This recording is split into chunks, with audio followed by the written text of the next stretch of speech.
Good morning.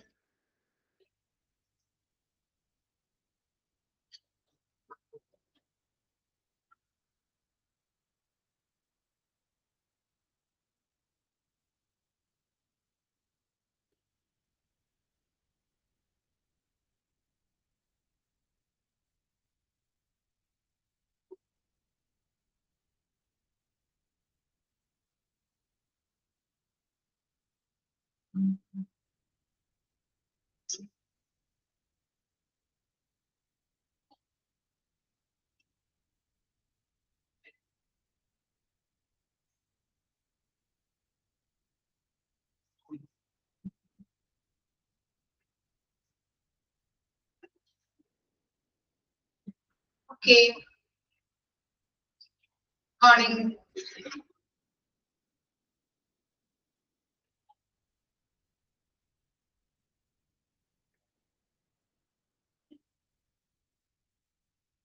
സുഖാണോ? മഴയൊക്കെ എങ്ങനെയുണ്ട്? സുഖാണ്. ഓക്കെ. മഴയൊക്കെ മാറിയില്ലേ? ഓക്കെ.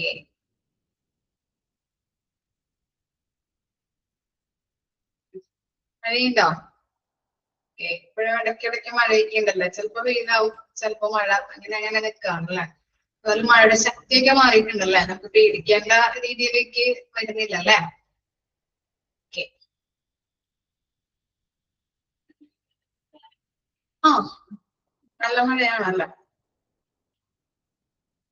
ഓക്കെ, ശരിയാവും അല്ലെ?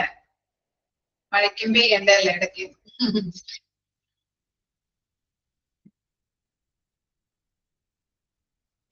ഇടയ്ക്കിടയ്ക്ക് മഴ അല്ലെ? അതെ.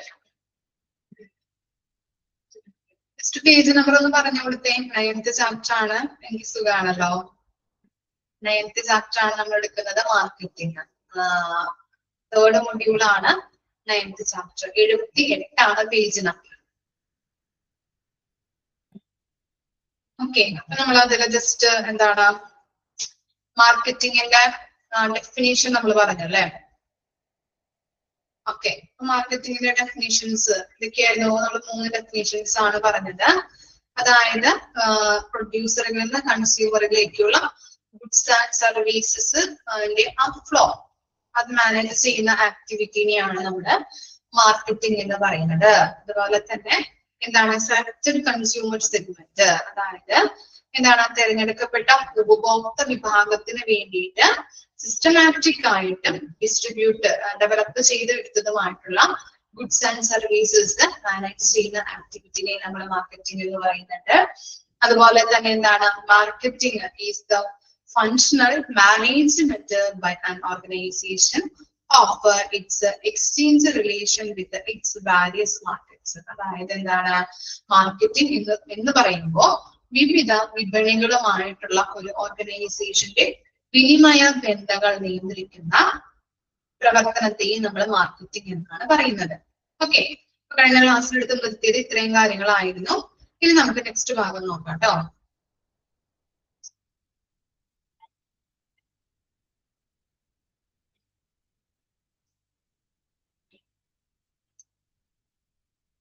ഓക്കെ, ഇനി നമുക്ക് നോക്കാം.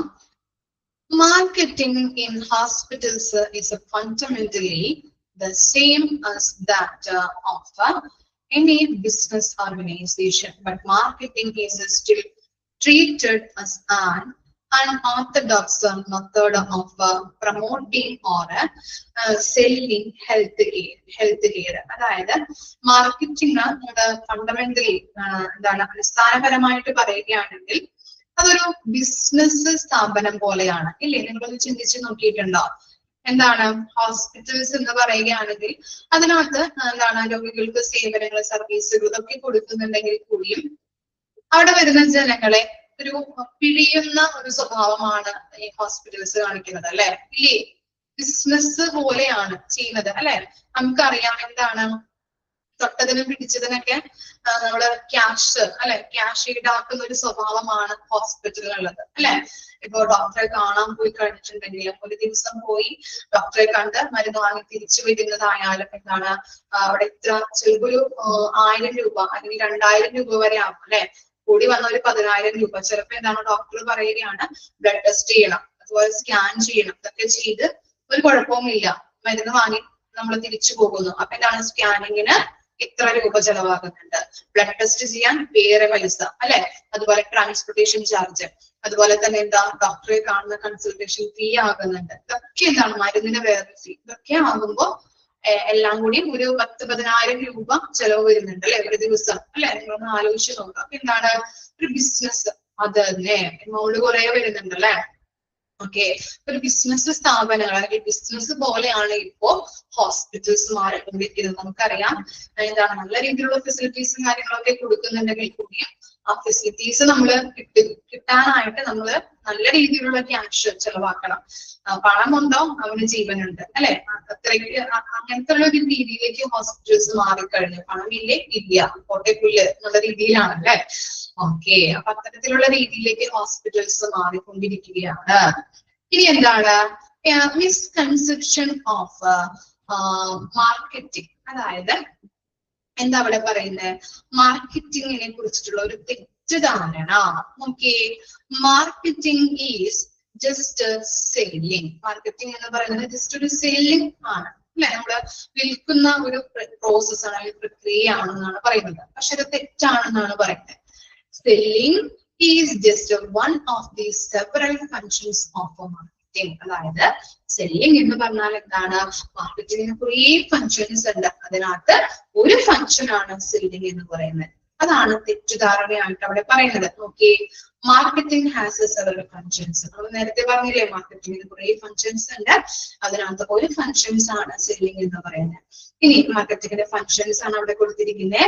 നീഡ് അസസ്മെന്റ് ഉണ്ട്, അതുപോലെ തന്നെ എന്താണ് മാർക്കറ്റ് റിസർച്ച് ഉണ്ട്, പ്രൊഡക്റ്റ് ഡെവലപ്മെന്റ് ഉണ്ട്, പ്രൈസിംഗ് ഉണ്ട്, ഡിസ്ട്രിബ്യൂഷൻ ഉണ്ട്. ഇതൊക്കെ എന്താണ് മാർക്കറ്റിംഗിന്റെ സെവറൽ ഫങ്ഷൻസ് ആണ്, മാർക്കറ്റിംഗിന്റെ ഫങ്ഷൻസ് ആയിട്ടാണ് പറയുന്നത്. അണ്ടർലൈൻ ചെയ്ത് വെക്കുക കേട്ടോ. ഒബ്ജക്റ്റീവ് ഓഫ് എ മാർക്കറ്റിംഗ്, അതുപോലെ തന്നെ ഒബ്ജക്റ്റീവും ജസ്റ്റ് ഒന്ന് അണ്ടർലൈൻ ചെയ്യാം. എന്താണ് മെയിൻ ആയിട്ടുള്ള മാർക്കറ്റിംഗിന്റെ ഒബ്ജക്റ്റീവ് എന്ന് പറഞ്ഞു കഴിഞ്ഞാല് is to make selling surplus, അതായത് വിൽപ്പനയെ വർദ്ധിപ്പിക്കുക. അതാണ് മാർക്കറ്റിംഗിന്റെ ഒബ്ജക്റ്റീവ് ആയിട്ട് പറയുന്നത്. ഓക്കെ, മാർക്കറ്റിംഗിന്റെ ഫങ്ഷൻസ് ഉണ്ട്, അത് ഏതൊക്കെയാണ്, സെല്ലിംഗ് ഉൾപ്പെടെയുള്ള ഫങ്ഷൻസ് ആണ് അല്ലെ നമ്മൾ പറഞ്ഞത്. സെല്ലിംഗ് ഉണ്ട്, നീഡ് അസസ്മെന്റ് ഉണ്ട്, റിസർച്ച് മാർക്കറ്റിംഗ് റിസർച്ച് ഉണ്ട്, പ്രൊഡക്റ്റ് ഡെവലപ്മെന്റ് ഉണ്ട്, പ്രൈസിംഗ് ആൻഡ് ഡിസ്ട്രിബ്യൂഷൻ ഉണ്ട്. ഈ ഒബ്ജക്റ്റീവ് എന്ന് പറയുന്നത് സെല്ലിംഗ് സർപ്ലസ്. ക്ലിയർ ആയോ?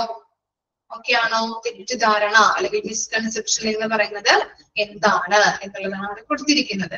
ഇനി ജസ്റ്റ് ഒരു എക്സാമ്പിൾ പോലെ കൊടുത്തിട്ടുണ്ട്. നമുക്ക് 2 എക്സാമ്പിൾ ഒന്ന് നോക്കാം. നമുക്ക് എന്താണ് quality alone is not enough, അതായത് എന്താണ് ക്വാളിറ്റിക്ക് മാത്രമല്ല പ്രാധാന്യം നൽകേണ്ടത്. 2 എക്സാമ്പിളിലൂടെയാണ് അവരത് പറയുന്നത്. നോക്കാം. ഫസ്റ്റ് എക്സാമ്പിൾ നോക്കിയേ. Example of prior tool and die companies. Case of manufacturing perfectly engineered mousetrap. Mousetrap high cost, high quality, no sales. Failed to effectively market. അതായത് okay, prior tool and die company എന്ത് ചെയ്തു, ഈ perfect ആയിട്ട് ഒരു കാര്യം manufacture ചെയ്തു. അതെന്താണ് mouse trap. Okay, mouse trap എന്ന് പറഞ്ഞാൽ എന്താ മൗസ് ട്രാപ്പ്? മൗസ് ട്രാപ്പ് എന്ന് പറഞ്ഞാൽ എന്താ, എലിക്കെണിയാണ് അല്ലെ. എലിപ്പെട്ടി, എലിക്കെണി അല്ലെ. എലികളെ പിടിക്കാനായിട്ട് നമ്മള് എലിപ്പെട്ടിയൊക്കെ ഉണ്ടാക്കില്ലേ, എലിക്കെണി ഇല്ലേ, കണ്ടിട്ടില്ലേ? എല്ലാവരുടെ വീടുകളിലൊക്കെ ഉണ്ടാവും അല്ലെ, എലി കൂടുതലുള്ള സ്ഥലങ്ങളിലൊക്കെ ഇല്ലേ. രാത്രിയിലൊക്കെ ഇങ്ങനെ അടുക്കളയിലൊക്കെ ഇങ്ങനെ എലി ഇങ്ങനെ പോയിട്ടുണ്ടെങ്കിൽ നമുക്ക് അസുഖങ്ങളൊക്കെ ഉണ്ടാക്കാനായിട്ട് ചാൻസ് ഉണ്ട്. എലിയെ പിടിക്കേണ്ടത് അത്യാവശ്യമാണ് അല്ലെ. എന്റെ വീട്ടിലുണ്ട് എലിയൊക്കെ ഇങ്ങനെ. ഹസ്ബൻഡ് ജോലി കഴിഞ്ഞൊക്കെ വരുമ്പോ ആൾക്ക് നൈറ്റ് ഷിഫ്റ്റും കാര്യങ്ങളൊക്കെ ഉണ്ടാവും. അപ്പൊ ഇടയ്ക്ക് ഇങ്ങനെ മഴയൊക്കെ ആകുമ്പോ ഇങ്ങനെ ചായ ഒക്കെ കുടിക്കാനായിട്ട് അല്ലെ നമ്മള് എന്നോട് പറയും ചെയ്യണ്ട ഞാൻ ചെയ്തോളാം എന്ന് പറഞ്ഞിട്ട് ആളൊക്കെ അടുക്കളയിൽ പോയി എന്താണ് ചായയൊക്കെ തിളപ്പിച്ചൊക്കെ കുടിക്കും. അപ്പൊ ആ ടൈമിൽ ചിലപ്പോ ചില സമയത്ത് ഇങ്ങനെ എലി വരാം, എലി സാധ്യതയുണ്ട്, ഇങ്ങനെ എലിയൊക്കെ ഓടിപ്പോകുന്നത് കാണാമെന്നൊക്കെ പറയാറുണ്ട്. അപ്പൊ ഇടയ്ക്ക് ഇങ്ങനെ എലിപ്പെട്ടി കൊണ്ടുവന്ന് വെച്ചു. ലാസ്റ്റ് എന്താ നമ്മളിങ്ങനെ ചില സമയത്ത് എലി ഇങ്ങനെ അതിനകത്ത് ഇങ്ങനെ ഉണ്ടാവും, അല്ലെങ്കിൽ ചിലപ്പോ നമ്മള് ഉണ്ടാവാറില്ല. അപ്പൊ ചില സമയത്താണ് അങ്ങനെ എലിയെ കാണുന്നത്. നമ്മളിപ്പോ ഭക്ഷണ സാധനങ്ങളൊക്കെ പുറത്ത് ഇടുകയാണെങ്കിൽ അതിന്റെ മണവും കാര്യങ്ങളൊക്കെ അത് കഴിക്കാനായിട്ടൊക്കെ വരും. അതുകൊണ്ടാണ് ഇങ്ങനെ എലി ശല്യം കൂടുന്നത് എന്ന് പറയാറുണ്ട്. ഈ നിങ്ങളൊക്കെ പുറത്തിങ്ങനെ നമ്മൾ വലിച്ചെറിഞ്ഞൊക്കെ ഇടുമ്പോ അങ്ങനെയാണ് എലി കൂടുന്നത്. ഓക്കെ, അപ്പൊ അതൊക്കെ ശ്രദ്ധിക്കാട്ടോ നിങ്ങള്. ഓക്കെ, എല്ലാവരുടെയും വീട്ടിലുണ്ടാവാറുണ്ടല്ലേ? Okay okay. അപ്പൊ എന്താണ് മൗസ് ട്രാപ്പ് എന്ന് പറഞ്ഞാൽ എന്താണ്? എലിക്കെണിയാണ് അല്ലെ? ഓക്കെ, അപ്പൊ ഇവരെന്ത് ചെയ്തു? ടൂൾ ആൻഡ് ടൈപ്പ് കമ്പനിയാണ് എന്ത് ചെയ്തത്? പെർഫെക്റ്റ് ആയിട്ട് അവര് എലിക്കെണി മാനുഫാക്ചർ ചെയ്തു, എലിക്കെണി നിർമ്മിച്ചു. ഇനി ആ മൗസ് ട്രാപ്പിന്, എലിക്കെണിക്ക് അവരെന്ത് കൊടുത്തു? High cost. പെർഫെക്റ്റ് ആയിട്ടാണ്, അതുകൊണ്ട് തന്നെ അവരെന്ത് ചെയ്തു? ഹൈ കോസ്റ്റ് കൊടുത്തു. ഹൈ ക്വാളിറ്റി ഉള്ള പ്രൊഡക്റ്റ് ആയിട്ടാണ് അവർ നിർമ്മിച്ചത്. അപ്പോ ഇങ്ങനെ മാർക്കറ്റിൽ അവർ ഇറക്കിയപ്പോ നോ സെയിൽ, അതെന്തുകൊണ്ടായിരിക്കാം സെയിൽ ചെയ്തു പോവാന്? നമ്മൾ നോക്കുമ്പോ എന്താണ്? ഹൈ കോസ്റ്റ് ആണ്, അതുപോലെ തന്നെ നല്ല രീതിയിലുള്ള ക്വാളിറ്റി ഉണ്ട്. ഓക്കെ, ഇതൊക്കെ ഉണ്ടെങ്കിലും എന്താണ് സെയിൽ ആയിട്ട് പോവാന്? എന്തെങ്കിലും പറയാൻ പറ്റുമോ? എന്തെങ്കിലും നിങ്ങൾക്ക് എന്താ കിട്ടുന്നുണ്ടോ? എന്താ കാരണം എന്നുള്ളത് കണക്ട് ചെയ്യാൻ പറ്റുന്നുണ്ടോ? നല്ല ക്വാളിറ്റി ഉണ്ട്, ഹൈ കോസ്റ്റ് ആണ്, ഇതൊക്കെ കൊടുത്തിട്ടാണ് അവരെന്ത് ചെയ്തത്? മാർക്കറ്റിൽ ആ പ്രൊഡക്റ്റ് ഇറക്കിയത്. പക്ഷെ സെയിൽ പോയില്ല, അല്ലെങ്കിൽ കൂടുതൽ സെയിൽ ആകില്ല. എന്തായിരിക്കാം കാരണം? അഡ്വർടൈസ്മെന്റ് ഇല്ലാത്തത് കൊണ്ടാണോ? അതാണോ ഉദ്ദേശിച്ചത്?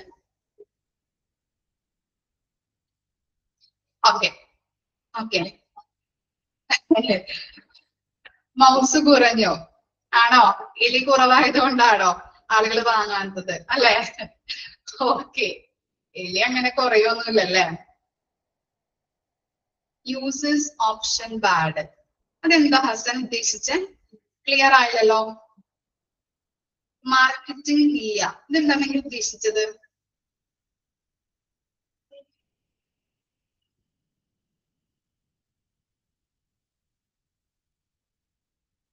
ക്ലിയർ ആയിട്ട് പറയോ?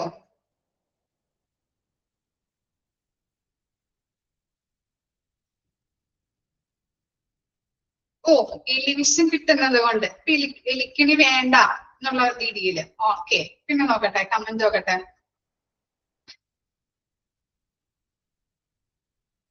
വാങ്ങുന്നവർ കുറവാണ്. ഓക്കെ, അത് പോയിന്റിലേക്ക് എത്തുന്നുണ്ട്. പ്രോപ്പർ മാർക്കറ്റിംഗ് നടന്നിട്ടില്ല. പിന്നെന്താ?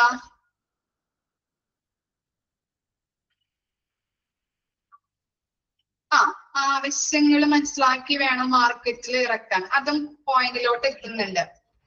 ഡിമാൻഡ് കുറവാണ്. ഓക്കെ, എലി അതാണോ? എലി കുറവായത് കൊണ്ടാണോ ഉദ്ദേശിച്ചത്? ഓക്കെ, പിന്നെന്താ? ഹൈ ക്വാളിറ്റി മാത്രം പോരാ. ഹൈ ക്വാളിറ്റി കൊണ്ട് മാത്രം പോരാ, പിന്നെ എന്ത് വേണം? അഡ്വർടൈസ്മെന്റ് ഇല്ലേ, അതുകൊണ്ടാണോ? Bad impression on the item. Okay, അതായത് കുറച്ച് പോയിന്റ്സ് ഒക്കെ ആ പോയിന്റിലോട്ട് എത്തുന്നുണ്ട്. അതായത് അവിടെ ഉദ്ദേശിക്കുന്നത് വെരി ഗുഡ്. എന്താണ്? ആതിര ബി നായർ അല്ലെ? എന്താണ്? High cost. കോസ്റ്റ് എന്താ അവിടെ കൊടുത്തിരിക്കുന്ന? കോസ്റ്റ് എന്താണ്? High cost. ഹൈ കോസ്റ്റ് നമുക്കറിയാം, നല്ല ക്വാളിറ്റി ആണ്, നല്ല രീതിയിലുള്ള ക്വാളിറ്റി ആണ്. അതുപോലെ തന്നെ ഹൈ കോസ്റ്റ് ആണെങ്കിൽ സാധാരണക്കാരന് വാങ്ങിക്കാൻ പറ്റുമോ? അത് പണമുള്ള ആളുകൾക്ക് വേണമെങ്കിൽ വാങ്ങിച്ചിട്ട് പോവാം ഇല്ലേ? സാധാരണ ജനങ്ങളാണ് ഭൂരിഭാഗവും ആളുകൾ അല്ലേ? അവർക്ക് ഈ ഹൈ കോസ്റ്റ് നമ്മൾ കൊടുക്കുകയാണെങ്കിൽ, എലിക്കെണിക്ക് കൊടുക്കുകയാണെങ്കിൽ അവർക്ക് അത് വാങ്ങിക്കാൻ പറ്റുമോ? നമ്മളെല്ലാവരും എങ്ങനെയാണ്? നല്ല പണമുള്ള ആളുകളാണോ? അല്ല, നമ്മൾ സാധാരണ ജീവിതം ജീവിക്കുന്ന ആളുകളാണ് അല്ലെ? അപ്പൊ അവർക്ക് എങ്ങനെയാണ് ഹൈ കോസ്റ്റില് അത് മാനുഫാക്ചർ ചെയ്ത് മാർക്കറ്റിൽ ഇറക്കുകയാണെങ്കിൽ അവർക്ക് അത് വാങ്ങിക്കാൻ പറ്റില്ല. അപ്പൊ നമ്മൾ ചിന്തിക്കേണ്ടത് എങ്ങനെയാണ്, മാർക്കറ്റില് ഒരു സാധനം ഇറക്കുകയാണെങ്കിൽ, ഒരു പ്രൊഡക്റ്റ് സെയിൽസുമായിട്ട് ബന്ധപ്പെട്ട് നമ്മൾ ഇറക്കുകയാണെങ്കിൽ എന്ത് കൊടുക്കണം, എങ്ങനെയുള്ള കോസ്റ്റ് ആയിരിക്കണം കൊടുക്കേണ്ടത്? സാധാരണ ജനങ്ങൾക്ക് എന്താണ് സെയിൽ ചെയ്യാൻ അല്ലെങ്കിൽ വാങ്ങിക്കാൻ പറ്റിയിട്ടുള്ള അല്ലെ ബൈ ചെയ്യാനായിട്ടുള്ള രീതിയിലുള്ള കോസ്റ്റ് ആയിരിക്കണം. സാധാരണ ജനങ്ങൾക്ക് വാങ്ങിക്കാൻ പറ്റിയിട്ടുള്ള റീസണബിൾ കോസ്റ്റിലായിരിക്കണം. ഓക്കെ, ലോ കോസ്റ്റ്, അത്ര ലോ കോസ്റ്റ് ആവില്ല, എന്താണ് സാധാരണ ജനങ്ങൾക്ക് വാങ്ങിക്കാൻ പറ്റുന്ന രീതിയിലുള്ള കോസ്റ്റ് ആയിരിക്കണം പ്രൊഡക്റ്റില് ഇറക്കേണ്ടത്. മനസ്സിലായോ? ഓക്കെ, അതുകൊണ്ടാണ് സെയിൽ ഇല്ലാത്തത്. ഓക്കെ, അവർക്ക് എന്താണ് Prior Tool and Die Company എന്തിനാണ് പ്രാധാന്യം കൊടുത്തത് പറയാൻ പറ്റുമോ? എന്തിനാണ് പ്രാധാന്യം കൊടുത്തത്? കോസ്റ്റിന് പ്രാധാന്യം കൊടുത്തു. അതായത് ആ പ്രൊഡക്റ്റിനെ ബേസ് ചെയ്ത് ഹൈ ക്വാളിറ്റി പ്രൊഡക്റ്റ് ആണ്, നല്ല രീതിയിൽ ഹൈ ക്വാളിറ്റി ഉണ്ട്, അപ്പൊ ആ പ്രൊഡക്റ്റിനാണ് അവർ പ്രാധാന്യം കൊടുത്തത് അല്ലെ? ഇല്ലേ? പറയാൻ പറ്റും അല്ലെ? പ്രൊഡക്റ്റിന് പ്രാധാന്യം കൊടുത്തുകൊണ്ടാണ് മാർക്കറ്റിൽ അവർ ഇറക്കിയത്. മനസ്സിലായോ? ഇനി നെക്സ്റ്റ് ഉദാഹരണം, എക്സാമ്പിൾ നോക്കിയേ. A detailed understanding of customer needs and requirements is vital to successful marketing. Example of a Coca-Cola company get rid of old Coke and introduced a new Coke. അതായത് Coca-Cola company, Coca-Cola ഇറക്കിയല്ലേ, ആദ്യമായിട്ട് അവര് മാർക്കറ്റിൽ ഇറക്കിയപ്പോ എന്താണ്, അത് ban ചെയ്ത ഒരു item ആണ് അല്ലെ, അല്ലെങ്കിൽ എന്താണ് പോലീസ് കേസ് കാര്യങ്ങളൊക്കെ ആയിട്ടുള്ള ഒരു അത്തരത്തിലുള്ള നമ്മൾ എന്താണ് അറിഞ്ഞിരിക്കുന്ന അല്ലെങ്കിൽ നമ്മൾക്ക് അറിയാവുന്ന കാര്യങ്ങളാണ് അല്ലെ. ഓക്കെ, അങ്ങനെ ഇറക്കിയപ്പോ ആദ്യം എന്താണ്, അത് ഫ്ലോപ്പ് ആയിപ്പോയി കൊക്കക്കോള എന്ന് പറഞ്ഞ ഇത്. ഇനി അതിനുശേഷം അവരെന്ത് ചെയ്തു, കസ്റ്റമർ നീഡ്സ് അനുസരിച്ച്, അതായത് കസ്റ്റമേഴ്സിന്റെ ആവശ്യം അനുസരിച്ച്, കസ്റ്റമേഴ്സിന്റെ റിക്വയർമെന്റ്സ് ആവശ്യങ്ങൾ അനുസരിച്ച്, നീഡ്സ് അനുസരിച്ച്, അവരുടെ വാണ്ട്സ് അനുസരിച്ച് കൊണ്ട് കൊക്കക്കോള എന്ന് പറയുന്ന ഐറ്റം എന്ത് ചെയ്തു, അതിന്റെ റാപ്പിങ്ങില് മാറ്റം വരുത്തി, അതിന്റെ കണ്ടന്റില് മാറ്റം വരുത്തി, ബോട്ടിലെ ഷേപ്പില് മാറ്റം വരുത്തി, അതുപോലെ തന്നെ അങ്ങനെയുള്ള എല്ലാ കാര്യങ്ങളിലും മാറ്റം വരുത്തി ഒന്നും കൂടി അവരെന്ത് ചെയ്തു, രണ്ടാമതും മാർക്കറ്റിൽ ഇറക്കി അല്ലെ. അവരെന്തിനാ പ്രാധാന്യം കൊടുത്തത്, കസ്റ്റമർ നീഡ്സ് ആൻഡ് റിക്വയർമെന്റ്സ്. അപ്പൊ എന്ത് ചെയ്തു, കസ്റ്റമേഴ്സ് അതിൽ അട്രാക്റ്റീവ് ആവുകയും അത് മോർ സെയിലേക്ക് ആവുകയും ചെയ്തു അല്ലെ. കൂടുതൽ അത് വിറ്റഴിയാനായിട്ട്, മാർക്കറ്റിൽ അത് വിറ്റഴിയാനായിട്ട് തുടങ്ങി അല്ലെ. അപ്പൊ എന്താണ്, കൊക്കോള കമ്പനി എന്ന് പറയുന്ന കമ്പനി ആർക്കാണ് പ്രാധാന്യം നൽകിയത്, കസ്റ്റമേഴ്സിന്റെ നീഡ്സിനും റിക്വയർമെന്റ്സിനുമാണ്.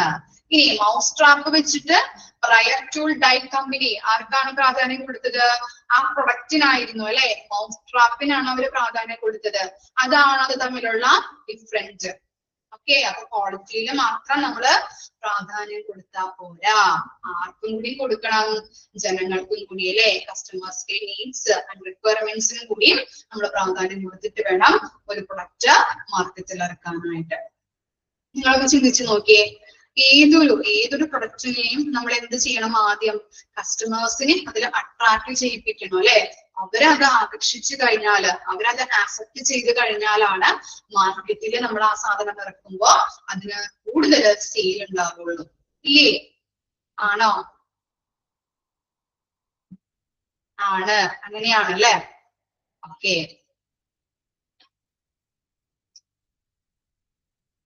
ജസ്റ്റ് എക്സാമ്പിൾ മനസ്സിലാക്കാൻ വേണ്ടി അത് തന്നതാണ്. ഇനി നെക്സ്റ്റ് നോക്കാം, അത് മനസ്സിലാക്കാട്ടോ നിങ്ങൾ. കൊക്കക്കോള കമ്പനി എന്താണ്, ആർക്കാണ് പ്രാധാന്യം കൊടുത്തത്, അതുപോലെ തന്നെ Prior Tool and Die Company ആർക്കാണ് പ്രാധാന്യം കൊടുത്തത് എന്നുള്ളത് മനസ്സിലാക്കി വെക്കാം. ചിലപ്പോൾ ക്വസ്റ്റ്യൻ വന്നാൽ എഴുതേണ്ടതാണ്. ഇനി നെക്സ്റ്റ് നോക്കിയേ, മാർക്കറ്റ് റിസർച്ച്. എന്താണ് റിസർച്ച് എന്ന് പറഞ്ഞാല്? എന്താ റിസർച്ച്?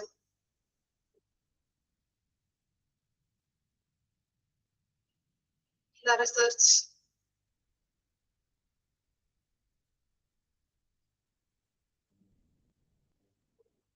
ഗവേഷണം. Very good. അപ്പൊ നമ്മൾ ആദ്യം ഒരു പ്രൊഡക്റ്റ് വിപണിയിൽ ഇറക്കുന്നതിന് മുൻപ് നമ്മൾ എന്ത് ചെയ്യണം?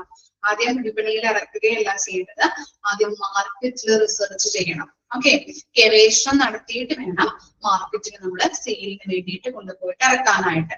മനസ്സിലായോ? അതിന് കുറച്ച് ക്വസ്റ്റ്യൻസ് അവിടെ അതെ അതെ ഓക്കെ. അപ്പൊ അതിനകത്ത് അവിടെ കുറച്ച് ക്വസ്റ്റ്യൻസ് കൊടുത്തിട്ടുണ്ട്. നമുക്ക് എന്തൊക്കെയാണെന്ന് നോക്കാം.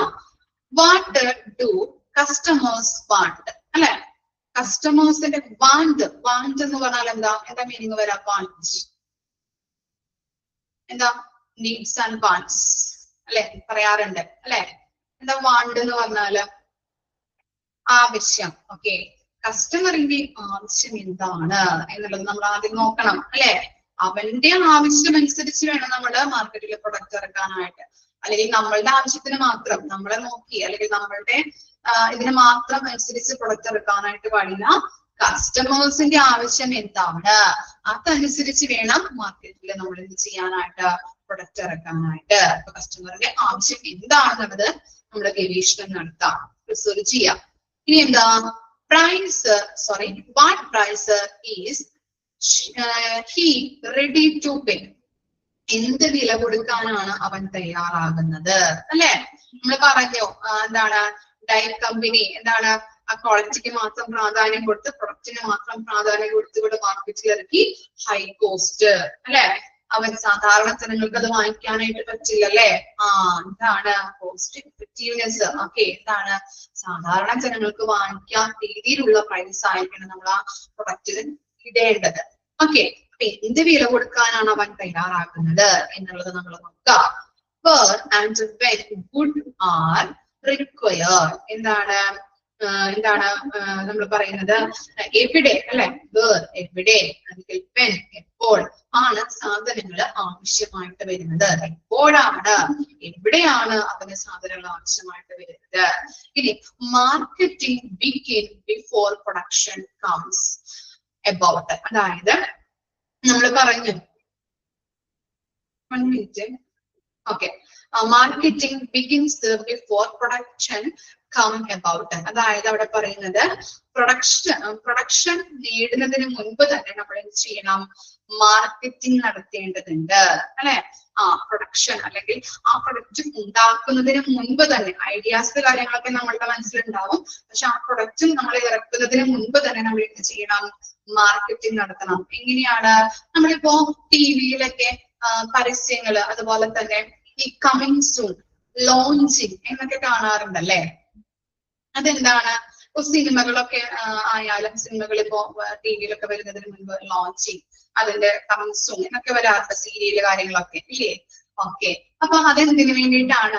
ഇത് ഈ പ്രൊഡക്റ്റ് ഉണ്ട്, അല്ലെങ്കിൽ ഇന്ന ക്വാളിറ്റി ആണ് ഈ പ്രൊഡക്റ്റിന്. അപ്പൊ ഇതൊക്കെ അവർക്ക് മനസ്സിലാക്കാൻ വേണ്ടിയിട്ടാണ്, അവരെ അതിലേക്ക് അട്രാക്ട് ചെയ്യിപ്പിക്കാൻ വേണ്ടിയിട്ടാണ് അല്ലെ. അത് തന്നെ. അപ്പൊ എന്തിനു വേണ്ടിയിട്ടാണ് നമ്മൾ മാർക്കറ്റിംഗ് നടത്തേണ്ടത്? ആദ്യം പ്രൊഡക്റ്റ് ഇറക്കുന്നതിന് മുൻപ് ഇങ്ങനൊരു പ്രൊഡക്റ്റ് ഉണ്ട് അവരെ മനസ്സിലാക്കാൻ വേണ്ടിയിട്ട്, അതിന്റെ ക്വാളിറ്റി ഇങ്ങനെയാണ്, അതിന്റെ പ്രൈസ് ഇങ്ങനെയാണ്, ഇതൊക്കെ അവരെ ഒന്ന് അതിൽ അട്രാക്ട് ചെയ്യിപ്പിക്കാൻ വേണ്ടിയിട്ടാണ് നമ്മൾ ആദ്യം എന്ത് ചെയ്യുന്നത്? മാർക്കറ്റിംഗ് ചെയ്യുന്നത്. എന്നിട്ട് വേണം മാർക്കറ്റിൽ കൊണ്ടുപോയിട്ട് ആ പ്രൊഡക്റ്റ് ഇറക്കാനായിട്ട്. ഓക്കെ, ഇനി നെക്സ്റ്റ് എന്താണ്? Marketing ends in failure when business is a product oriented rather than customer oriented. നമ്മൾ പറഞ്ഞു അല്ലെ. എന്താണ്? നമ്മുടെ ബിസിനസ് അല്ലെ, ആ പ്രൊഡക്റ്റ് നമ്മള് ബിസിനസ് ചെയ്യുമ്പോൾ അല്ലെങ്കിൽ ബിസിനസ് നമ്മൾ നടത്തുമ്പോൾ നമ്മൾ എന്താണ്? പ്രൊഡക്റ്റിന് മാത്രം പ്രാധാന്യം കൊടുക്കരുത്. അപ്പൊ അതിന്റെ റിസൾട്ട് എന്താവും? ഫെയിലിയർ ആവും. ഓക്കെ, അതേതാ എക്സാമ്പിൾ പറയാൻ പറ്റോ? പ്രൊഡക്റ്റിന് മാത്രം പ്രാധാന്യം കൊടുത്തുകൊണ്ട് ബിസിനസ് നടത്തിയിട്ടുള്ളത് പറയാൻ പറ്റോ? എക്സാമ്പിൾ നമ്മൾ പറഞ്ഞില്ലേ, ഏതാണത്? പ്രൊഡക്റ്റിന് മാത്രം പ്രാധാന്യം കൊടുത്തുകൊണ്ട് മൗസ് ട്രാപ്പ് ആണ്. അപ്പൊ പ്രൊഡക്റ്റിന് മാത്രം പ്രാധാന്യം കൊടുത്തുകൊണ്ട് ഇറക്കിയപ്പോ അത് ഫെയിലായി ഇല്ലേ, സെയിൽസ് നടന്നില്ല. കൊക്കക്കോള ആണെങ്കിലോ കസ്റ്റമേഴ്സ് ഓറിയന്റഡ് ആയിരുന്നു അല്ലെ. കസ്റ്റമേഴ്സിന്റെ നീഡ്സ്, റിക്വയർമെന്റ്സ് അനുസരിച്ച് അവർ ആ പ്രൊഡക്റ്റ് ഇറക്കി. അപ്പൊ എന്തായി? കസ്റ്റമർ അതിൽ അട്രാക്റ്റീവ് ആവുകയും മോർ സെയിൽസ് കിട്ടുകയും ചെയ്തു അല്ലെ. അതാണ് എന്ത്? കസ്റ്റമർ ഓറിയന്റഡ് എന്ന് പറയുന്നത്. അതാണ് കൊക്കക്കോള എന്ന് പറയുന്നത്. ക്ലിയർ ആയോ? ഇത്രയും കാര്യങ്ങളാണ് മാർക്കറ്റ് റിസർച്ചുമായിട്ട് ബന്ധപ്പെട്ടത്. ഓക്കെ, ഒന്ന് വായിച്ചു നോക്കിയേ, ഒന്ന് വായിച്ചു നോക്കാം കേട്ടോ. ഫങ്ഷൻസ് തുടങ്ങി, അതുപോലെ 2 എക്സാമ്പിൾസ് വായിച്ചു നോക്കാം. മാർക്കറ്റ് റിസർച്ച് വരെയും വായിച്ചു നോക്കാം.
ഓക്കെ, മനസ്സിലായോ? വായിച്ചു കഴിഞ്ഞവർക്ക് മാർക്കറ്റിംഗ് സ്ട്രാറ്റജീസ് ഒന്ന് വായിച്ചു നോക്കാം കേട്ടോ. വായിച്ചു കഴിഞ്ഞവര് മാത്രം.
Okay, marketing strategy. സ്ട്രാറ്റജി എന്ന് പറഞ്ഞാൽ എന്താ?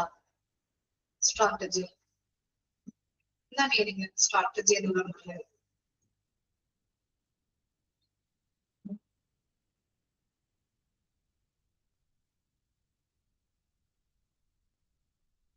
തന്ത്രങ്ങൾ.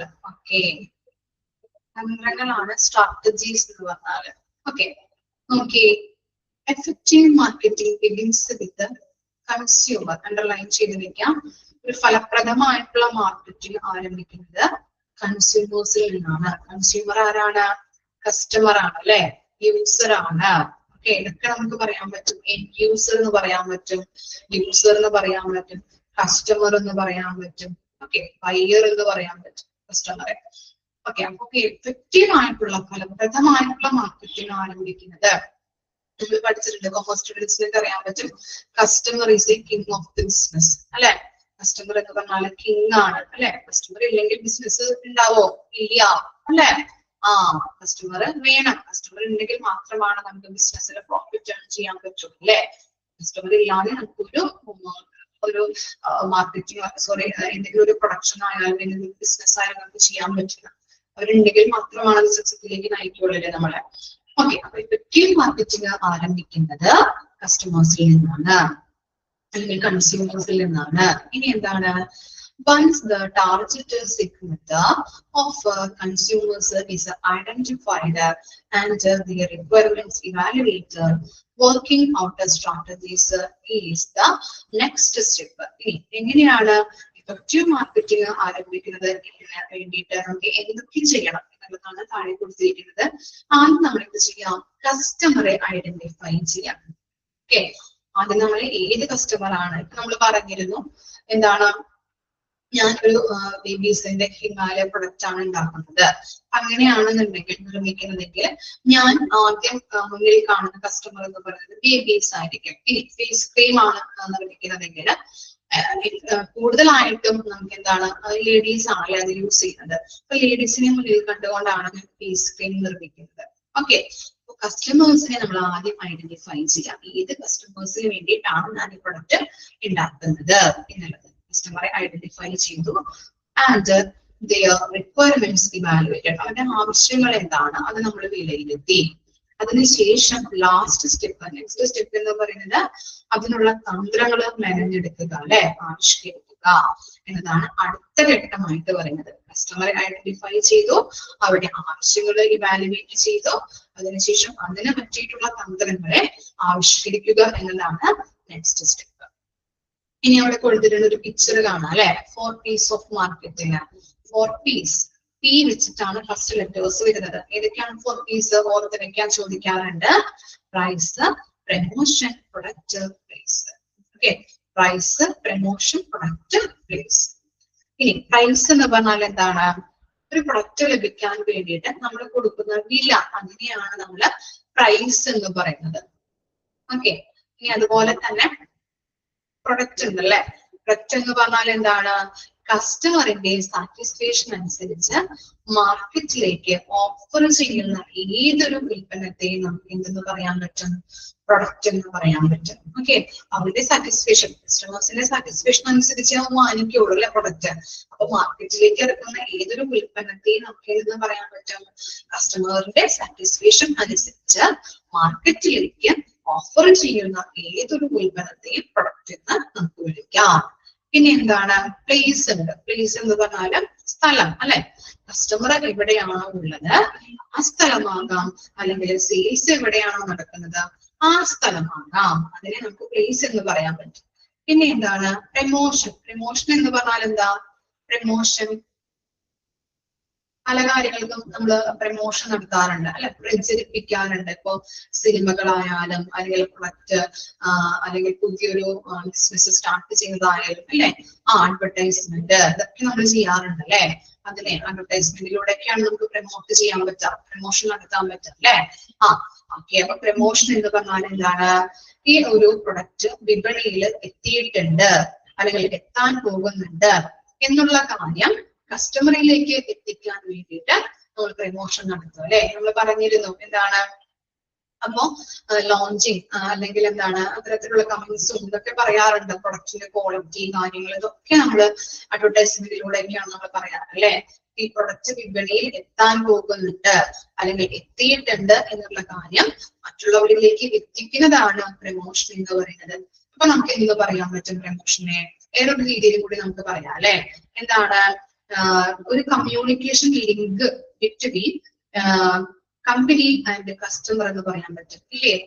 എന്താണ്? കമ്പനിയും അതുപോലെ തന്നെ കസ്റ്റമേഴ്സും തമ്മിലൊരു കമ്മ്യൂണിക്കേഷൻ ലിങ്ക് എന്നത് നമുക്ക് പ്രമോഷനായിട്ട് നമുക്ക് പറയാനായിട്ട് പറ്റുന്നുണ്ട്, അല്ലെ. പ്രമോഷനിലൂടെയാണ് ആ കമ്പനിയുടെ എന്തെന്ന് കമ്മ്യൂണിക്കേഷനിലൂടെയാണ് നമുക്ക് എന്ത് ചെയ്യാൻ പറ്റുക? ആ പ്രമോഷനിലൂടെയാണ് കമ്പനീസിന്റെ കമ്പനീസ് ഏത് പ്രൊഡക്റ്റ് ആണ് ഇറക്കുന്നത് അത് നമുക്ക് എന്ത് ചെയ്യാൻ പറ്റുന്നത്? കസ്റ്റമറിലേക്ക് എത്തിക്കാൻ പറ്റുന്നത്, അല്ലെ. അപ്പൊ കമ്പനിയും കസ്റ്റമറും തമ്മിലുള്ള ഒരു കമ്മ്യൂണിക്കേഷൻ ലിങ്ക് ആണ് പ്രമോഷൻ എന്ന് പറയാൻ പറ്റും. മനസ്സിലായോ? ഓക്കെ ആണോ? അപ്പൊ പ്രൊഡക്റ്റ് പറഞ്ഞു, പ്രൈസ് പറഞ്ഞു, പ്ലേസ് പറഞ്ഞു, പ്രമോഷൻ പറഞ്ഞു. ഓക്കെ, ഒന്ന് വായിച്ചു നോക്കിയേ. 4 P's നിർബന്ധമായിട്ടും ചോദിക്കുന്ന ഒന്നാണ്, അത് കറക്റ്റ് ആയിട്ട് പഠിച്ചു വെക്കുക.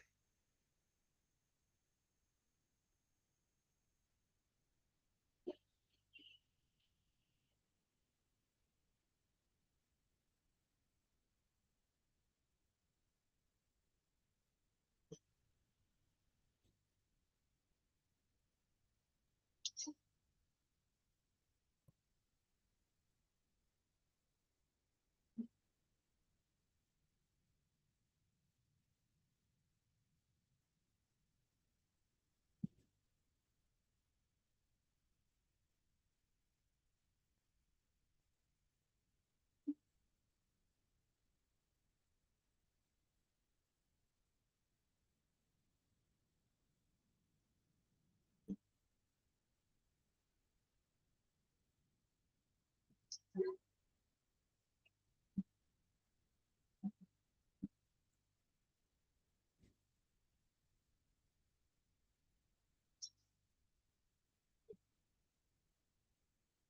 ഇനി അവിടെ 4 സ്ട്രാറ്റജീസ് കൊടുത്തിട്ടുണ്ട്. അതും സെയിം തന്നെയാണ്, പി തന്നെ വെച്ചിട്ടാണ് തുടങ്ങുന്നത്. ഒരു കാര്യം മാത്രം പി വെച്ചിട്ട് തുടങ്ങുന്നുണ്ട്. അതിനെ നമ്മൾ വേറൊരു പേരിൽ പറയും പ്ലേസ് സ്ട്രാറ്റജി.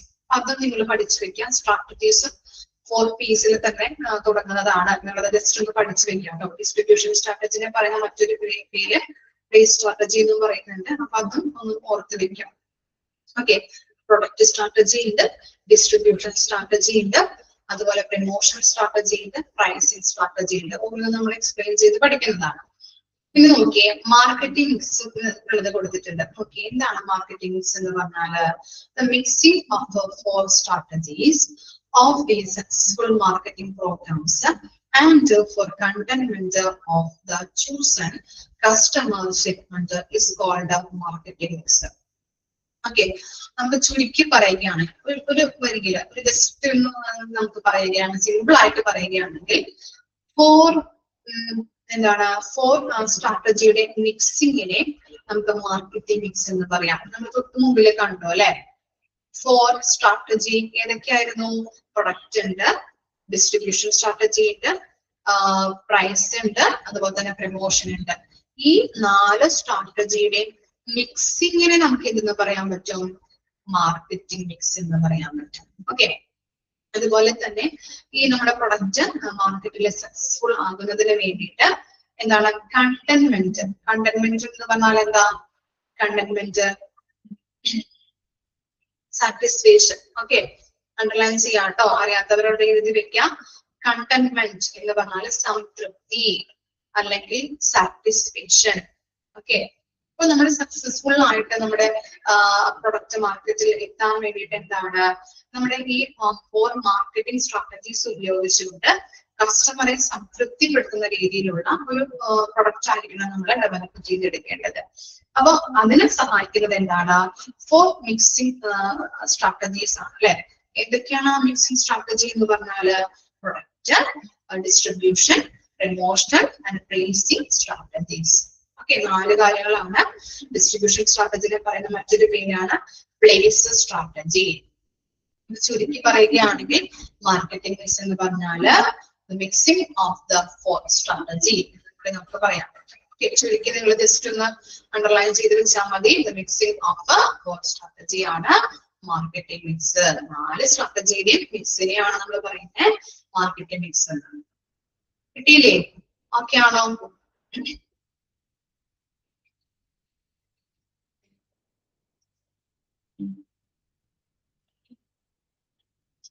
ഇനി നമ്മൾ കണ്ടു 4 സ്ട്രാറ്റജീസ് കണ്ടു അല്ലെ. അതിൽ ഫസ്റ്റ് വണ്ണാണ് പ്രൊഡക്റ്റ് സ്ട്രാറ്റജി എന്ന് പറയുന്നത്. ഓക്കെ, നോക്കാം. Decision about the new product development. എന്താണ്? പ്രൊഡക്റ്റ് ഡെവലപ്പ് ചെയ്യുന്നതിന് വേണ്ടതായിട്ടുള്ള ഡിസിഷൻ എടുക്കുക. അതാണ് പ്രൊഡക്റ്റ് സ്ട്രാറ്റജി എന്ന് പറയുന്നത്. Product strategy consist of offering the right consumer goods and services to the right target audience. അതായത് ശരിയായ കസ്റ്റമറിന് ശരിയായ രീതിയിലുള്ള പ്രൊഡക്റ്റ് നൽകുക എന്നതാണ് പ്രൊഡക്റ്റ് സ്ട്രാറ്റജിയിൽ അതിന്റെ ഒരു പ്രധാനപ്പെട്ട കാര്യം എന്ന് പറയുന്നത്. ഓക്കെ, പ്രൊഡക്റ്റ് സ്ട്രാറ്റജിയിലുള്ള ഒരു പ്രധാനപ്പെട്ട കാര്യം എന്ന് പറയുന്നത് എന്താണ്? ശരിയായ കസ്റ്റമേഴ്സിന് ശരിയായ രീതിയിലുള്ള പ്രൊഡക്റ്റ് എന്ത് ചെയ്യണം? കൊടുക്കണം, നൽകണം എന്നതാണ് പ്രൊഡക്റ്റ് സ്ട്രാറ്റജിയുടെ പ്രധാനപ്പെട്ട ഒരു കാര്യം എന്ന് പറയുന്നത്. ഇനി അതിനകത്ത് കൺസിസ്റ്റ് ആയിട്ടുള്ള കാര്യങ്ങൾ നോക്കിയേ. പ്രൊഡക്റ്റ് സ്ട്രാറ്റജി കൺസിസ്റ്റ് ഓഫ് ഏതൊക്കെയാണ് പ്രൊഡക്റ്റുമായിട്ട് ബന്ധപ്പെട്ട കാര്യങ്ങള്? ക്വാളിറ്റി നമ്മൾ നോക്കണം, ന്യൂ പ്രൊഡക്റ്റ് ആയിരിക്കണം അല്ലെ. നമ്മളിപ്പോ ഇറക്കുമ്പോ എന്താണ്, ഇപ്പോ സോപ്പുകൾ പല രീതിയിലുണ്ടല്ലേ. അതിന്റെ ബ്രാൻഡ് നോക്കാം, ഒരു വെറൈറ്റി ആയിട്ടുള്ള പ്രൊഡക്റ്റ് ആയിരിക്കണം നമ്മൾ ഇറക്കേണ്ടത്. അതിന്റെ പാക്കേജ്, അതുപോലെ ഡിസൈൻ, ഇതൊക്കെ ബ്രാൻഡ് നെയിംസ്, റിസർച്ച്, ഡെവലപ്മെന്റ്, ഇതൊക്കെ വ്യത്യസ്ത രീതിയിലായിരിക്കണം അല്ലെ. അല്ലെങ്കിൽ ലെക്സ് ഉണ്ട്, ആ ലെക്സിന് സമാനമായിട്ടുള്ള രീതിയിലാണെങ്കിൽ അതെന്താ ചിലപ്പോ നമുക്ക് സക്സസിലേക്ക് നയിക്കില്ല. ചിലപ്പോൾ മാർക്കറ്റിൽ അത് മാർക്കറ്റിംഗ് ആൾക്കാർ ചിലപ്പോൾ വാങ്ങിക്കാതൊക്കെ നിൽക്കാം. അപ്പൊ എന്താണ്, നമ്മള് എപ്പോഴും ഒരു പ്രൊഡക്റ്റ് നമ്മൾ മാർക്കറ്റിൽ ഇറക്കുമ്പോൾ അതിനൊരു പുതുമ വേണം അല്ലെ. ഓക്കെ, അതിന്റെ ക്വാളിറ്റിയില് ന്യൂ പ്രൊഡക്റ്റ്, അതുപോലെ തന്നെ പാക്കേജിങ്ങില്, അതിന്റെ ഡിസൈനില്, ബ്രാൻഡ് നെയിമിലൊക്കെ ഒരു പുതുമ ഉണ്ടെങ്കിൽ ആളുകൾ അത് വാങ്ങിക്കാൻ വേണ്ടി ചാൻസ് ഉണ്ട് അല്ലെ, ആളുകൾ അതിൽ അട്രാക്റ്റീവ് ആവും. ഓക്കെ, അപ്പൊ ഇത്തരം കാര്യങ്ങളാണ് പ്രൊഡക്റ്റ് സ്ട്രാറ്റജിയിൽ ഉൾക്കൊള്ളുന്ന കാര്യങ്ങള്. ക്വാളിറ്റി നോക്കാം, പ്രൊഡക്റ്റ് ആയിരിക്കണം, അതുപോലെ തന്നെ പാക്കേജിങ് നോക്കാം, അതിന്റെ ഡിസൈൻ നോക്കാം, അതിന്റെ brand name, research and development, ഇത്തരം കാര്യങ്ങളാണ് പ്രൊഡക്റ്റ് സ്ട്രാറ്റജിയിൽ കൺസിസ്റ്റ് ആയിട്ടുള്ള കാര്യങ്ങൾ. ഇനി അതിന്റെ എയിം എന്താണെന്ന് നോക്കിയേ. The aim of a product strategy is to evolve a product that will meet buyer expectation. Underline ചെയ്യാട്ടോ, ചോദിക്കാറുണ്ട്. പ്രൊഡക്റ്റ് സ്ട്രാറ്റജിയുടെ എന്താണ് മെയിൻ ആയിട്ടുള്ള എയിം, ലക്ഷ്യം എന്ന് പറഞ്ഞാൽ എന്താണ്? To evolve a product that will meet buyer expectations. Buyer എന്ന് പറഞ്ഞാൽ ആരാ? ബയർ ആരായിരിക്കും? ഞാൻ പറഞ്ഞിട്ടുണ്ടായിരുന്നല്ലോ, ബയർ എന്ന് പറഞ്ഞാൽ ആരെയാ പറയുന്നത്? നമ്മള് ആരെയാ പറയുന്നത്? ബയർ എന്ന് പറഞ്ഞാല് വാങ്ങുന്ന ആളിനെ അല്ലെ? നമ്മള് സാധനങ്ങള് കടയിൽ പോയിട്ട് നമ്മൾ വാങ്ങിക്കുമ്പോ നമ്മളാണ് ബയർ അല്ലെ? കസ്റ്റമർ, യൂസർ, സാധനങ്ങൾ വാങ്ങി ഉപയോഗിക്കുന്ന വ്യക്തി, ഇതിനെയാണ് നമ്മൾ ബയർ എന്ന് പറയുന്നത്. അപ്പൊ എന്താണ് ഈ പ്രൊഡക്റ്റ് സ്ട്രാറ്റജിയുടെ പ്രധാനപ്പെട്ട എയിം എന്ന് പറഞ്ഞാല് വാങ്ങുന്ന ആളുടെ എക്സ്പെക്ടേഷൻ, അതായത് പ്രതീക്ഷയ്ക്ക് അനുസരിച്ചുള്ള ഒരു പ്രൊഡക്റ്റ് ആയിരിക്കണം നമ്മൾ ഡെവലപ്പ് ചെയ്തെടുക്കേണ്ടത്. ഇല്ലേ? നമ്മൾ കൊടുക്കുന്ന പണത്തിന് ഉള്ള പ്രൊഡക്റ്റ് ഉണ്ടോ എന്നൊക്കെ കസ്റ്റമേഴ്സ് നോക്കാറുണ്ട് ഇല്ലേ? ഇപ്പോ എന്താ പറയാ, ക്വാണ്ടിറ്റി നോക്കും, ക്വാളിറ്റി നോക്കും, പ്രൈസ് നോക്കും അല്ലെ? നമ്മൾ ഒരു സാധനം നമ്മൾ മാർക്കറ്റിൽ പോയിട്ട് വാങ്ങിക്കുമ്പോൾ നമ്മൾ അതൊക്കെ നോക്കാറുണ്ട്. റാപ്പിംഗ് നോക്കാറുണ്ട്, ഡിസൈൻ നോക്കാറുണ്ട്, എത്ര എണ്ണം ഉണ്ട് എന്നുള്ളത് നമ്മൾ നോക്കാറുണ്ട്, ബ്രാൻഡ് നെയിം നോക്കാറുണ്ട്. ഇതൊക്കെ നമ്മൾ നോക്കിയിട്ടാണ് സാധനങ്ങൾ വാങ്ങിക്കുന്നത് അല്ലെ? അതാണ് അവിടെ പറയുന്നത് പ്രൊഡക്റ്റ് സ്ട്രാറ്റജിയുടെ പ്രധാനപ്പെട്ട എയിം എന്ന് പറഞ്ഞാൽ എന്താണ്? വാങ്ങുന്ന ആളിന്റെ പ്രതീക്ഷയ്ക്ക് അനുസരിച്ചുള്ള പ്രൊഡക്റ്റ് ആയിരിക്കണം ഡെവലപ്പ് ചെയ്യേണ്ടത്. ഇപ്പൊ നമ്മള് നോക്കി 10 എണ്ണം അതിനകത്ത് ക്വാണ്ടിറ്റി എഴുതിയിട്ടുണ്ട്. 10 പെന്നുണ്ടെങ്കിൽ അത് ബിസ്ക്കറ്റിന്റെ 10 ക്വാണ്ടിറ്റി ആണെങ്കിൽ 10 എണ്ണം ഇല്ല. നമ്മൾ വീട്ടിൽ പോയി നോക്കിയപ്പോ 10 എണ്ണം ഇല്ലെങ്കിൽ നമുക്ക് അതിനുള്ള ഒരു എന്താ പറയാ എക്സ്പെക്ടേഷൻ പോകും അല്ലെ? പിന്നീട് നമ്മളത് പോയി വാങ്ങിക്കില്ല അല്ലെ? അപ്പൊ അതനുസരിച്ച് നമ്മൾ എന്ത് ചെയ്യണം? കസ്റ്റമേഴ്സിന്റെ എക്സ്പെക്ടേഷൻ അനുസരിച്ചുള്ള പ്രൊഡക്റ്റ് നമ്മൾ ഡെവലപ്പ് ചെയ്യാനായിട്ട് നോക്കാം. അതാണ് പ്രൊഡക്റ്റ് സ്ട്രാറ്റജിയുടെ പ്രധാനപ്പെട്ട എയിം എന്ന് പറയുന്നത്. ഓക്കെ, ക്ലിയർ ആണോ? ഒന്ന് വായിച്ചു നോക്കിയേ.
ഓക്കെ, ഇനി നെക്സ്റ്റ് ആണ് പ്ലേസ് സ്ട്രാറ്റജി. പ്ലേസ് സ്ട്രാറ്റജിനെ പറയുന്ന മറ്റൊരു പേരാണ് ഡിസ്ട്രിബ്യൂഷൻ സ്ട്രാറ്റജി. അണ്ടർലൈൻ ചെയ്യാട്ടോ, ചോദിക്കാറുണ്ട്.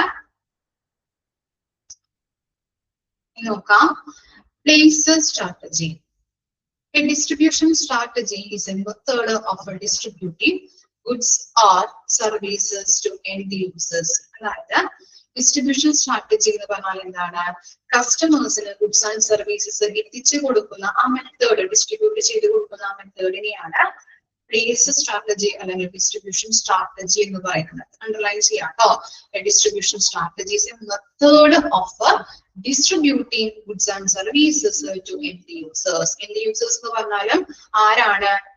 ബയേഴ്സ് ആണ്, കസ്റ്റമേഴ്സ് ആണ് കേട്ടോ അവിടെ ഉദ്ദേശിക്കുന്നത്. ഓക്കെ, അപ്പൊ കസ്റ്റമേഴ്സിന്റെ കയ്യിലേക്ക് നമുക്ക് എന്താണ് എത്തിച്ചു കൊടുക്കുന്ന ആ ഗുഡ്സ് ആൻഡ് സർവീസസ് എത്തിച്ചു കൊടുക്കുന്ന മെത്തേഡ് ഓഫ് ഡിസ്ട്രിബ്യൂഷനെയാണ് നമ്മൾ പറയുന്നത് ഡിസ്ട്രിബ്യൂഷൻ സ്ട്രാറ്റജി എന്ന്. ഓക്കെ, ഇനി നോക്കിയേ, decision with regard to physical distribution of goods, right goods at the right time and the right place, selection of marketing channels. അതായത് അവിടെ എടുക്കുന്ന ഡിസിഷൻ എന്താണ്? ഭൗതികമായിട്ട് ഫിസിക്കലി നമുക്ക് എങ്ങനെയാണ് കസ്റ്റമേഴ്സിന് സർവീസസ് എത്തിച്ചു കൊടുക്കാം. അതായത് റൈറ്റ് ഗുഡ്സ്, ശരിയായ ഗുഡ്സ് ശരിയായ ടൈമിൽ ശരിയായ പ്ലേസിൽ നമ്മൾ എത്തിച്ചു കൊടുക്കണം അല്ലെ. ഇനി അതിന് വേണ്ടതായിട്ടുള്ള സെലക്ഷൻ മാർക്കറ്റിംഗ് ചാനൽസ് ഉണ്ട്. സെലക്ഷൻ ഓഫ് മാർക്കറ്റിംഗ് ചാനൽസ് അത് എങ്ങനെയാണെന്ന് വെച്ചാല് ഒരു എക്സാമ്പിൾസിലൂടെ വെച്ച് പറയാം. ഒരു കർഷകൻ, ഓക്കെ, കർഷകൻ കൃഷി ചെയ്ത് കുറെ പച്ചക്കറികൾ വിളവെടുത്തു. അദ്ദേഹം എന്ത് ചെയ്തു? ഹോൾസെയിൽ ഷോപ്പിൽ കൊണ്ടുപോയിട്ട് കൊടുത്തു. ഓക്കെ, ഇനി ഹോൾസെയിൽ ഷോപ്പിൽ നിന്ന് റീറ്റെയിൽ ഷോപ്പുകാർ അത് വാങ്ങിച്ചു, അവിടെ കൊണ്ടുവന്ന് വെച്ചു. അവിടേക്ക് വരുന്ന ആ ഷോപ്പിലേക്ക് വരുന്ന കസ്റ്റമേഴ്സ് എന്ത് ചെയ്തു? ആ പച്ചക്കറികൾ കൊണ്ടുപോയി അല്ലെ. അപ്പൊ എന്താണ്? അങ്ങനെ ആ ചാനൽസ് വഴി അവരുടെ വീട്ടിലേക്ക് കസ്റ്റമേഴ്സിലേക്ക് എന്തെത്തുന്നുണ്ട്? പച്ചക്കറികൾ എത്തുന്നുണ്ട്.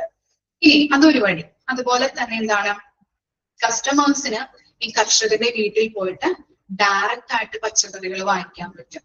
അതും വേറൊരു വഴിയാണ് അല്ലെ. അപ്പൊ അങ്ങനെ പല രീതിയിലുള്ള ചാനൽസ് വഴി അല്ലെങ്കിൽ മെത്തേഡ്സിലൂടെ നമുക്ക് എത്തിക്കാൻ പറ്റും, ഗുഡ്സുകൾ കസ്റ്റമേഴ്സിന്റെ കയ്യിലേക്ക് എത്തിക്കാൻ പറ്റും. ഓക്കെ, ക്ലിയർ ആണോ? അതാണ് പറയുന്നത് റൈറ്റ് ഗുഡ്സ്, ശരിയായ ഗുഡ്സ് ശരിയായ കസ്റ്റമേഴ്സിലേക്ക് ശരിയായ ടൈമില് ശരിയായ പ്ലേസിൽ വെച്ച് ഡിസ്ട്രിബ്യൂട്ട് ചെയ്ത് കൊടുക്കണം. ഓക്കെ, രണ്ട് രീതിയിലും ഡയറക്റ്റ് ആയിട്ട് നമുക്ക് പോയി വാങ്ങിക്കാൻ പറ്റുമല്ലോ കർഷകന്റെ കയ്യിൽ നിന്ന്. അല്ലെങ്കിൽ അദ്ദേഹം ഇപ്പൊ ഷോപ്പിൽ കൊണ്ടുവന്ന് വിൽക്കുകയാണെങ്കിൽ അല്ലെ, അവരുടെ ഷോപ്പ് കടക്കാരന് കൊടുക്കും, കടക്കാരൻ അത് പൈസ കൂട്ടി ചെറിയ രീതിയിൽ പൈസ കൂട്ടി കസ്റ്റമേഴ്സിന് കൊടുക്കും അല്ലെ. അങ്ങനെയും കസ്റ്റമേഴ്സിന്റെ കയ്യിലേക്ക് പച്ചക്കറികൾ എത്തുന്നുണ്ട്. ഓക്കെ ആണോ? ഇനി നെക്സ്റ്റ് ആണ് എന്ത്? Promotional strategy. A promotional strategy is a plan that is actionable to influence people about your business, create more leads and boost customer engagement. നമ്മൾ പറഞ്ഞിരുന്നു പ്രമോഷൻ എന്ന് പറഞ്ഞാൽ എന്താണ്? സ്ട്രാറ്റജി എന്ന് പറഞ്ഞാൽ ഒരു പ്ലാൻ ആണ്. എന്തിനു വേണ്ടിയിട്ട്? കസ്റ്റമേഴ്സിനെ ഇൻഫ്ലുവൻസ് ചെയ്യാം, സ്വാധീനിക്കുന്നതിന് വേണ്ടിയിട്ടായിട്ടുള്ള പ്ലാനിങ് ആണ് പ്രമോഷൻ സ്ട്രാറ്റജി. അങ്ങനെ സ്വാധീനിച്ചു കഴിഞ്ഞാൽ നമുക്ക് എന്താ ഗുണം കിട്ടുക? ബിസിനസ്സുകാർക്ക് അവരുടെ ബിസിനസ് ഉയർച്ചയിലേക്ക് എത്തും അല്ലെ. നല്ല സെയിൽസ്, ക്രിയേറ്റ് മോർ ലീഡ്സ് എന്ന് പറഞ്ഞാല് മോർ സെയിൽസ് ഉണ്ടാക്കിയെടുക്കാൻ പറ്റും അല്ലെ. അതുപോലെ തന്നെ കസ്റ്റമറും കമ്പനീസ് അല്ലെങ്കിൽ ബിസിനസ്സുകാരും തമ്മിൽ ഒരു റിലേഷൻഷിപ്പിലേക്ക് അല്ലെ, ഒരു കസ്റ്റമർ എൻഗേജ്മെന്റിലേക്ക് ബൂസ്റ്റപ്പ് ചെയ്യാൻ പറ്റും ഇല്ലേ. നമ്മൾ പറഞ്ഞിരുന്നു link between customer and company. അതും എന്താണ്? പ്രമോഷൻ ആണ് പറഞ്ഞു അല്ലെ. ഉദ്ദേശിച്ചത് മനസ്സിലായോ? അതായത് എന്താണ് പ്രമോഷൻ സ്ട്രാറ്റജി എന്ന് പറഞ്ഞാൽ ഒരു പ്ലാൻ ആണ്. അതായത് എങ്ങനെയാണ് പ്ലാൻ നടത്തുന്നത്? കസ്റ്റമറെ ഇൻഫ്ലുവൻസ് ചെയ്യണം. നമ്മുടെ പ്രൊഡക്റ്റ് ഇറക്കാൻ പോകുന്നുണ്ട്, അവരിലേക്ക് അത് എങ്ങനെ എത്തിക്കാൻ പറ്റും നമുക്ക്? അത് അവരെ സ്വാധീനിക്കുന്ന ഒരു പ്ലാൻ ആണ് അല്ലെ. ഓക്കെ, അഡ്വർടൈസ്മെന്റിലൂടെയൊക്കെയാണ് നമ്മൾ എത്തിക്കുന്നത്. അവരെ അതിൽ അട്രാക്ട് ചെയ്യിപ്പിക്കണം. അട്രാക്ട് ചെയ്യിപ്പിച്ചാൽ മാത്രമാണ് നമുക്ക് കൂടുതൽ സെയിൽ കിട്ടുള്ളൂ. അങ്ങനെ കസ്റ്റമേഴ്സ് നമ്മുടെ എന്താണ് പ്രൊഡക്റ്റ് വാങ്ങിക്കാനായിട്ട് ഇടവരും അല്ലെ. കൂടുതൽ കസ്റ്റമേഴ്സ് ഉണ്ടാവും. അപ്പൊ അവരെ ഇൻഫ്ലുവൻസ് ചെയ്യിക്കാൻ വേണ്ടതായിട്ടുള്ള ഒരു ആക്ഷനബിൾ ആയിട്ടുള്ള ഒരു പ്ലാൻ ആണ് എന്ത്? പ്രമോഷണൽ സ്ട്രാറ്റജി എന്ന് പറഞ്ഞാല്. ഓക്കെ ആണോ? കൺസെപ്റ്റ് എന്താണെന്ന് മനസ്സിലായില്ലേ? ഇനി എന്താ? Pricing strategy. അതായത് എന്താണ്? Leads with modes of setting price. പ്രൊഡക്റ്റുകൾക്ക് പ്രൈസുകൾ സെറ്റ് ചെയ്യുന്നതാണ് പ്രൈസിംഗ് സ്ട്രാറ്റജി എന്ന് പറഞ്ഞാൽ. പക്ഷേ പ്രൈസ് സെറ്റ് ചെയ്യുമ്പോൾ നമ്മൾ എന്ത് ശ്രദ്ധിക്കണം? മോസ്ട്രാപ്പിന്റെ പോലെ ആവരുത്, അത് ശ്രദ്ധിക്കണം അല്ലെ. Which should be both justifiable and competitive and bring in profit. അതായത് എന്താണ്? ജസ്റ്റിഫയബിൾ, ന്യായമായ രീതിയിൽ വേണം പ്രൈസ് നമ്മൾ ഫിക്സ് ചെയ്യാൻ. അതുപോലെ തന്നെ സാധാരണക്കാരന് വാങ്ങിക്കാൻ പറ്റുന്ന രീതിയിൽ, അതല്ലേ ന്യായമായ രീതിയിൽ എന്ന് പറയുന്നത്. അതുപോലെ തന്നെ എന്താണ്, മറ്റു പ്രൊഡക്റ്റുകളോട്, സോപ്പാണ് നമ്മൾ നിർമ്മിക്കുന്നതെങ്കിൽ കുറേ പ്രൊഡക്റ്റുകൾ ഉണ്ട് അല്ലെ, ലെക്സ് ഉണ്ട്, റെക്സോണ ഉണ്ട്, വിവൽ ഉണ്ട് അല്ലെ, കുറേ പ്രൊഡക്റ്റുകളുണ്ട്. ആ പ്രൊഡക്റ്റുകളോട് കോമ്പറ്റീറ്റീവ് ചെയ്ത് നിൽക്കാൻ തരത്തിലുള്ള ഒരു രീതിയിലുമായിരിക്കണം നമ്മൾ പ്രൈസ് ഫിക്സ് ചെയ്യേണ്ടത്.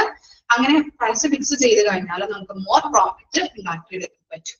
ഓക്കെ, ജസ്റ്റിഫൈഡബിൾ ആയിട്ടുള്ള രീതിയിൽ വേണം, ന്യായമായ രീതിയിൽ വേണം നമ്മൾ പ്രൈസ് ഫിക്സ് ചെയ്യാൻ. അതുപോലെ തന്നെ കോമ്പറ്റീറ്റീവ് രീതിയിലും മറ്റു പ്രൊഡക്റ്റുകളോട് വിജയിച്ച് അല്ലെങ്കിൽ മത്സരിച്ച് നിൽക്കാൻ രീതിയിലുള്ള പ്രൈസുമായിരിക്കണം സെറ്റ് ചെയ്യേണ്ടത്.